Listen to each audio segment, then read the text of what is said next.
बिहार की राजधानी पटना में विपक्षी नेताओं की होने वाली बैठक से पहले दिल्ली के मुख्यमंत्री अरविंद केजरीवाल ने चिट्ठी लिखी। उन्होंने कहा है कि 23 जून को होने वाली बैठक में केंद्र सरकार के अध्यादेश के खिलाफ भी चर्चा हो। केजरीवाल ने चिट्ठी में लिखा है कि बिहार में विपक्षी नेताओं की बैठक में अध्यादेश को संसद में हराने पर सबसे पहले चर्चा हो। उन्होंने कहा है कि दिल्ली का अध्यादेश एक प्रयोग है, ये सफल हुआ तो केंद्र सरकार गैर बीजेपी शासित राज्यों के लिए ऐसे ही अध्यादेश लाकर राज्य सरकार का अधिकार छीन लेगी। वो दिन दूर नहीं है जब पीएम 33 राज्यपालों और एलजी के माध्यम से सभी राज्य सरकारों को चलाएंगे।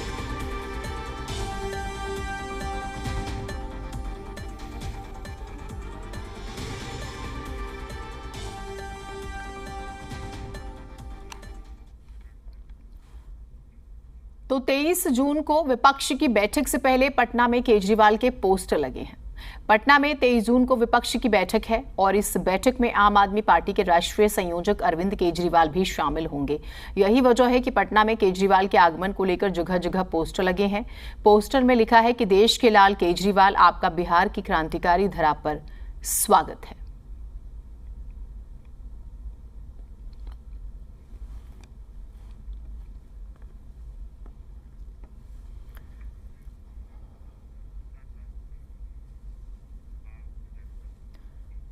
और ये पोस्टर भी आपने देखा। अब सवाल यही उठता है कि क्या अध्यादेश बहाना है, 24 निशाना है। दिल्ली से पटना तक माहौल एकदम टाइट है। सवाल यह भी है कि क्या अध्यादेश के खिलाफ जंग 2024 की तैयारी है। और लगातार दिल्ली टू पटना जो है, हम अपडेट्स आपको दे रहे हैं। दिल्ली से बलराम, पटना से निशांत झा, वो भी हमारे साथ, और हम उन दोनों से ही बातचीत करेंगे। बीजेपी और कांग्रेस के नेता भी हमारे साथ जुड़ेंगे इस विषय पर बातचीत के लिए। तो बलराम भी हमारे साथ जुड़े हुए हैं और जैसे कि मैंने जिक्र किया, निशांत झा भी हमारे साथ जुड़े हुए हैं। बलराम, क्योंकि आज चिट्ठी भी लिखी गई है तो ये बहुत महत्वपूर्ण है कि पहले हमने देखा अलग अलग नेताओं से मुलाकात की अरविंद केजरीवाल ने, उसके बाद अब चिट्ठी लिखी है। बहुत महत्वपूर्ण, पूरी तरह से एक होमवर्क। और कल वो कहते हैं कि मैं संविधान लेकर भी जाऊंगा, कि किस तरह से ये एक एक्सपेरिमेंट, एक प्रयोग हो रहा है।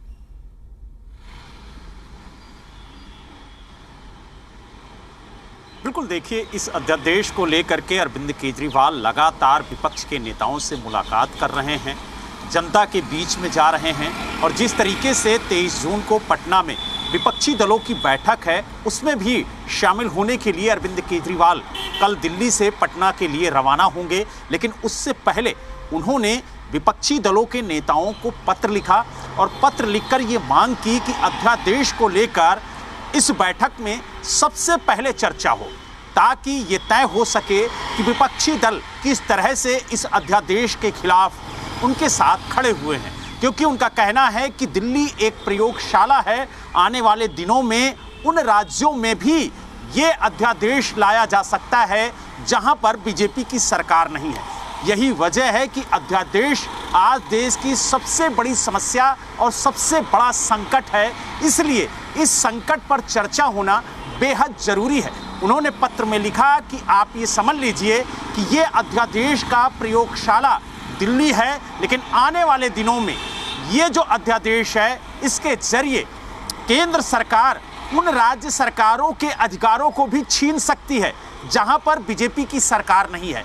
तो कुल मिला के ये कह सकते हैं कि अध्यादेश को लेकर अरविंद केजरीवाल पूरी तरह से जमीन पर उतर आए हैं। विपक्ष को जहां एकजुट कर रहे हैं, वहीं विपक्ष से ये मांग भी कर रहे हैं कि इस मुद्दे को गंभीरता से लिया जाए।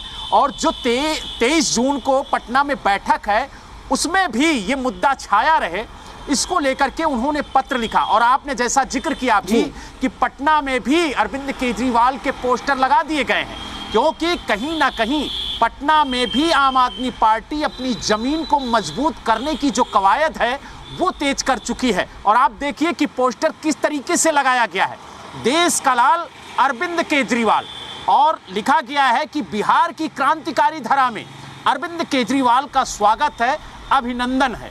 तो यानी कुल मिला के ये कह सकते हैं कि दिल्ली से लेकर पटना तक अध्यादेश के खिलाफ आम आदमी पार्टी की जो जंग है वो तेज हो चुकी है। लेकिन अब देखने वाली बात ये होगी कि 23 जून को जब कांग्रेस के वरिष्ठ नेता पूर्व सांसद राहुल गांधी बैठक में शामिल होंगे, तो क्या वो अरविंद केजरीवाल से अध्यादेश को लेकर के बातचीत करते हैं? ठीक, बलराम आप रहिए हमारे साथ, इन सभी प्रश्नों के हम जवाब तलाशेंगे। लेकिन प्रशांत झा जी हमारे साथ पटना से। प्रशांत जी, विपक्ष एक बार तब इकट्ठा हुआ था जब जेपी ने आंदोलन शुरू किया था, यही बिहार की जमीन थी, और एक बार फिर से पटना को चुना गया है। एक आंदोलन ही शुरू करने की कोशिश हो रही है केंद्र की सरकार के खिलाफ, अध्यादेश सिर्फ बहाना। पटना कितना तैयार है? देखिए, इस पूरे मामले को लेकर के और विपक्षी एकता की बैठक को लेकर के जो 23 जून को होना है और बिहार के मुख्यमंत्री नीतीश कुमार के आवास पर होनी है ये बैठक, इस बैठक के लिए पूरी तैयारी हो चुकी है और यानी 22 तारीख से सारे नेता आने शुरू हो जाएंगे। और आप समझ लीजिए कि इसमें ममता बनर्जी से लेकर के तमाम नेता इसमें शामिल होंगे, जिसमें उद्धव ठाकरे भी हैं, शरद पवार भी हैं। कोशिश की गई है कि एमके स्टालिन भी हों, लेकिन जिस तरह से अरविंद केजरीवाल ने ये पत्र लिखा है, और इसकी जानकारी एक आपको दे दें कि जब नीतीश कुमार और तेजस्वी यादव दिल्ली गए थे और अरविंद केजरीवाल से उनकी मुलाकात हुई थी, उस दौरान भी अरविंद केजरीवाल ने बाकी मुद्दों को साइड करके और केंद्र सरकार के अध्यादेश के ऊपर चर्चा करनी शुरू की थी। और इस चर्चा को इसलिए अरविंद केजरीवाल अब सामने लेकर के अब पत्र के माध्यम से तमाम विपक्षी नेताओं को आगाह कर रहे हैं, ताकि पटना की बैठक, जो कि बहुत ही अहम बैठक है और इसमें सारी तैयारियों के साथ साथ वो ब्लूप्रिंट बनना है कि आखिर पूरा विपक्ष 2024 की लड़ाई कैसे लड़ेगा, इसका नेता कौन होगा, इसका कन्वेनर कौन होगा, न्यूनतम जो साझा कार्यक्रम है उसमें क्या एजेंडे होंगे, इसके अलावा कैसे विपक्ष पूरे एनडीए के उम्मीदवारों के खिलाफ एक उम्मीदवार देगा। इन सब मुद्दों के बीच में अरविंद केजरीवाल का जो पत्र है, जिसमें उन्होंने ये कहा कि केंद्र के जो आदेश हैं, अध्यादेश हैं, उसके खिलाफ सबसे पहले लोगों को एकजुट होना चाहिए। तो एक जानकारी और दे दूं कि जो एजेंडा अभी तैयार हुआ है, एजेंडा में अरविंद केजरीवाल के पत्र की चर्चा नहीं की गई है। सीधे ये कहा गया है कि पहले न्यूनतम साझा कार्यक्रम, इस पर चर्चा हो, और जो नीतीश कुमार चाहते हैं कि तमाम एनडीए के जितने उम्मीदवार होंगे उसके खिलाफ एक साझा उम्मीदवार कैसे हो, आखिर यह जो विपक्षी एकता होगी इसका नेता कौन होगा, इसका क्या नाम होगा, इन सब मुद्दों की चर्चा के लिए अभी ये ब्लूप्रिंट तैयार किया गया है। लेकिन अरविंद केजरीवाल के पत्र आने के बाद तमाम विपक्ष के नेता ये सोचने पर मजबूर हो गए हैं कि आखिर अरविंद केजरीवाल विपक्ष की इस बैठक में इस मुद्दे को क्यों उठाना चाहते हैं, क्योंकि कांग्रेस इस मुद्दे का अगर विरोध करती केंद्र के अध्यादेश का तो दिल्ली में भी कर सकती थी, लेकिन दिल्ली में अजय माकन पहले ही इसका विरोध कर चुके हैं। तो ऐसे में अरविंद केजरीवाल के पत्र आने के बाद तमाम नेता एक बार फिर से ये सोचने पर बाध्य हो गए हैं कि उनका जो मकसद है, उनका जो ये आपने बहुत महत्वपूर्ण बात कही है प्रशांत जी। आपसे इस पर मैं और बातचीत करूंगी, क्योंकि ये बात सच है कि अगर ये विपक्षी एकता की बैठक है तो फिर अध्यादेश को इतना ज्यादा हाईलाइट क्यों किया जा रहा है, और अध्यादेश पर एकजुट नहीं हुए तो फिर विपक्षी एकता या फिर 24 में हम बीजेपी को नहीं हरा पाएंगे, ये संदेश क्यों दिया जा रहा है? आदेश भारद्वाज जी भी जुड़ गए। हाँ, एक तो थोड़ा सा भाजपाइयों को समझना चाहिए कि लैंग्वेज अपना ठीक रखें, क्योंकि हम भी बड़ा कुछ बोल सकते हैं एक ऐसे प्रधानमंत्री के खिलाफ जो बेटी बचाओ का नारा देते हैं और फिर ब्रिजभूषण के समर्थन में खड़े होते हैं। पर ऐसी लैंग्वेज से बचना चाहिए। चुल्लू भर पानी में डूब मरना, ये आप 3 बार से पैर नहीं रख पाए, भाजपाई को बता दूं मैं, दिल्ली में, इसीलिए क्योंकि दिल्ली वाले ऐसी लैंग्वेज का और ऐसी आईक्यू लेवल का समर्थन नहीं करते जो आप लगातार दिखाते रहते हैं। दूसरी चीज, जहां तक बात है कि बयानबाजी से बचना चाहिए, इनको बता दीजिए इनके पास 28 अलायंसेस थी एनडीए में, 23 इनको छोड़ के भाग गई, तितर बितर हो चुका है एनडीए। भाजपा की आज हालत ये है कि कॉमरेड शर्मा को मेघालय में भ्रष्ट बुलाते हैं और उसके बाद दुम पीछे दुम हिलाते हुए फिरते हैं उनको समर्थन देने को। तो इनको बोलिए कि अपना कुनबा थोड़ा संभाल ले, इनको सब छोड़ के जा चुके हैं। इनके पास उत्तर प्रदेश में भी अपने बल पे नहीं जीते हुए, ये दिखाते हैं, जो प्रचार करते हैं झूठा में अकेला झूठ प्रचार करते हैं इनकी हर नीति की तरह। वहां भी अपना दल और निषाद पार्टी के साथ इनका समर्थन में पार्टी पावर में है। ये कहीं भी अपने बलबूते पे, कोई नॉर्थ ईस्टर्न स्टेट उठा ले, कहीं देख ले, इनके बलबूते पे ये कहीं भी पावर में नहीं है। मणिपुर पे ये चुप रहते हैं, इतने बेशरम लोग हैं, देश जल रहा है पर इनको दिखता नहीं है और दूसरों पे उंगलियां उठाने की इनकी मजाल होती है। ठीक है, अजय जी कोई काउंटर करना चाहेंगे जल्दी से? इन्होंने किसी भी सवाल का जवाब कहाँ दिया, ये बताएं ना कि क्या ये समाजवादी पार्टी अखिलेश के ऊपर जो भ्रष्टाचार का आरोप लगाया था, तेजस्वी यादव पे लगाया था, शरद पवार पे लगाया था, कपिल सिब्बल पे लगाया था, ये उस पर सहमत हैं या पलट चुके हैं? इसका जवाब दें पहले ये, बाकी तो मैं बाद में बात करूंगा। प्रियंका जी, आपको खाली इतना बता रही हूँ सर कि आज मुद्दा बहुत बड़ा है। आज मुद्दा ये है कि देश का संविधान खतरे में है, देश का लोकतंत्र खतरे में है। आप खरीद फरोख्त की राजनीति करके जवाब नहीं है, भाजपा समझ नहीं आ रहा। जवाब तो दे रही, जवाब नहीं है आपके पास। दे रही। संजय सिंह कहा करते थे ये वंशवादी पार्टियों को उखाड़ कर फेंक देना चाहिए। ये वंशवाद क्या राजवाद चल रहा है या ये संजय सिंह का बयान है? रहने दे बात करने, आप सभी बातों को चलाने दे चुके हैं। ठाकुर है या वंशवाद की बातें आप ना करें। हम अपने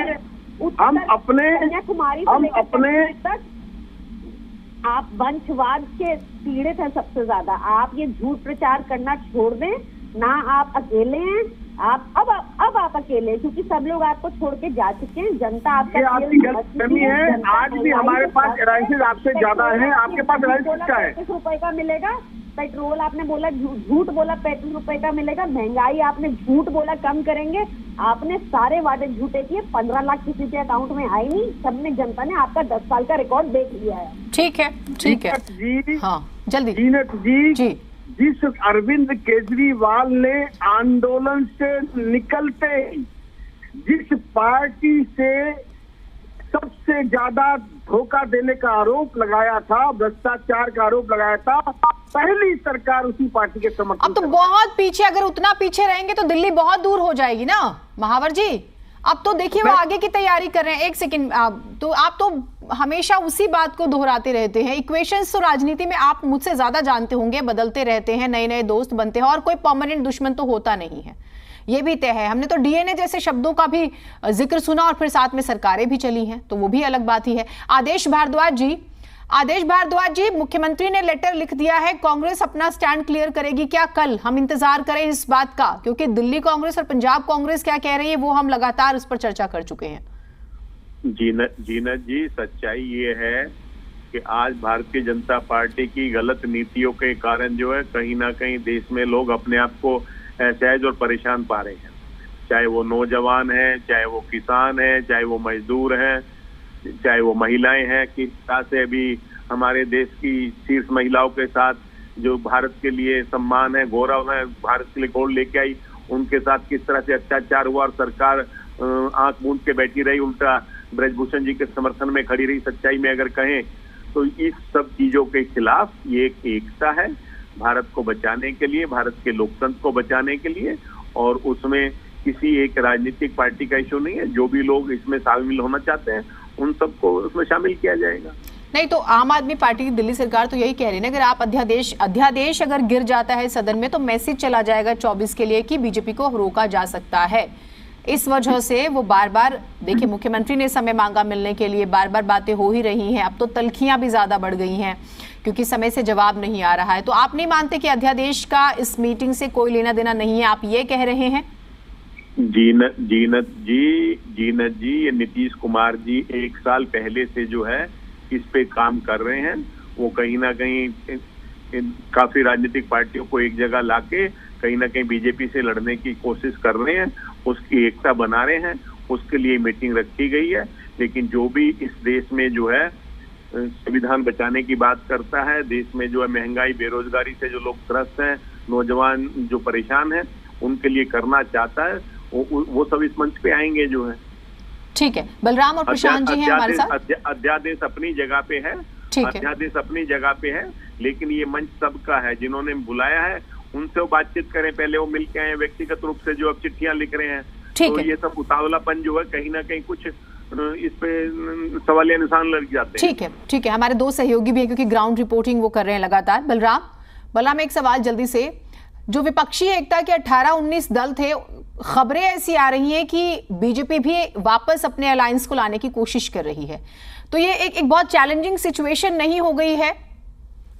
और अगर इस पे इसका फोकस सिर्फ अध्यादेश कर दिया जाएगा तो ये विपक्षी एकता मजबूत होगी या कमजोर होगी?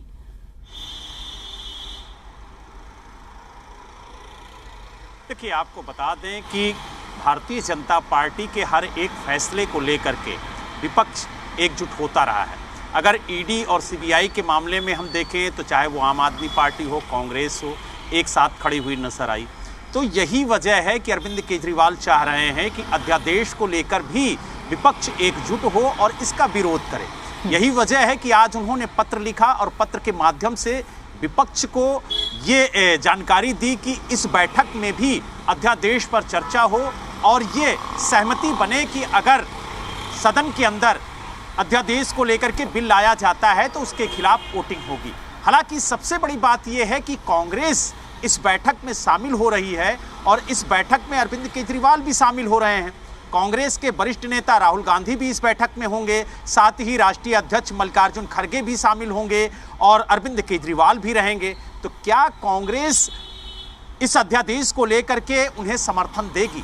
सवाल इस बात का है, क्योंकि जो बाकी दल हैं, अधिकांश दल आम आदमी पार्टी यानी केजरीवाल को समर्थन पहले ही दे चुके हैं। सिर्फ जो अटकलें लगी हैं वो कहीं ना कहीं कांग्रेस को लेकर के तेज हुई हैं और कांग्रेस ने अभी तक अपना पत्ता पूरी तरह से साफ नहीं किया है कि वो इस अध्यादेश के खिलाफ है या फिर इस अध्यादेश में वो आम आदमी पार्टी का समर्थन नहीं करेगी। क्योंकि इस बैठक में अगर राहुल गांधी हैं तो अरविंद केजरीवाल भी हैं। तो ऐसे में जो अटकलें लगाई जा रही हैं वो ये लगाई जा रही हैं कि क्या अरविंद केजरीवाल राहुल गांधी से बातचीत की पहल करेंगे और इस अध्यादेश को लेकर के उनसे समर्थन मांगेंगे। क्योंकि आप देखिए, नीतीश कुमार और तेजस्वी यादव जब दिल्ली में अरविंद केजरीवाल के आवास पर जाकर के मुलाकात करते हैं तो वो ये कहते हैं मीडिया के सामने आकर के कि ये अध्यादेश गलत तरीके से लाया गया और इसके खिलाफ हम सभी विपक्षी दलों को एकजुट करेंगे। तो आज ये पटना में बैठक बुलाई जा रही है तो कहीं ना कहीं अब विपक्षी दल इस पर क्या रुख रखते हैं ये स्पष्ट होना चाहिए। ये मैं प्रशांत जी से एक बार समझ लेती हूँ। प्रशांत जी, समय थोड़ा सा कम है बलराम। प्रशांत जी, ये बड़ी इस पूरी सिचुएशन को अगर हम देखें तो क्या ये सवाल नहीं खड़ा हो जा रहा है कि विपक्षी एकता ग्राउंड पर आ पाएगी या नहीं? और अगर अध्यादेश की बात आ जा रही है तो फिर कांग्रेस इस तीसरे मोर्चे का हिस्सा रहेगी या नहीं रहेगी? क्योंकि कांग्रेस को सबसे ज्यादा नुकसान आम आदमी पार्टी से ही हुआ है। तो क्या इसका असर अलायंस पे अलग अलग दलों पर भी पड़ता हुआ नजर आएगा? क्योंकि ये बहुत बड़ा कॉन्सेप्ट है, ये बहुत बड़ा। देखिए, एक चीज समझ लीजिए, कांग्रेस इस पूरे जो विपक्षी एकता की बैठक है इसमें दूसरे के पिच पर खेलने की तैयारी कर रहा है। कांग्रेस ये कहीं से भी, जो कि पूरे देश में जो लोकसभा में कांग्रेस की स्थिति आज वर्तमान स्थिति जो है वो सबके सामने है। ऐसे में कांग्रेस की ये कोशिश है कि वो पश्चिम बंगाल में इसी विपक्षी एकता की बैठक के सहारे वो ममता के साथ चला जाए, वो आपके साथ पंजाब और दिल्ली में लड़ ले चुनाव। कांग्रेस यही चाहती कि वो केसीआर के साथ भी जाकर के और स्टालिन के साथ जाके वो दक्षिण में चुनाव लड़ ले, वो देवगौड़ा के साथ जाकर के वो कर्नाटक में, चूंकि कर्नाटक में अभी देवगौड़ा हार गए हैं, कांग्रेस की सरकार बनी है। लेकिन नीतीश कुमार ये चाहते हैं कि अब किसी भी विपक्षी दल का पीछ ना हो, सिर्फ कांग्रेस ये करे कि तमाम विपक्षी जो दल हैं उनका एक साझा उम्मीदवार बनाए। और इस मुद्दे को लेकर के जब कल 23 तारीख को इसकी बैठक होगी, इसमें अरविंद केजरीवाल का जो प्रस्ताव है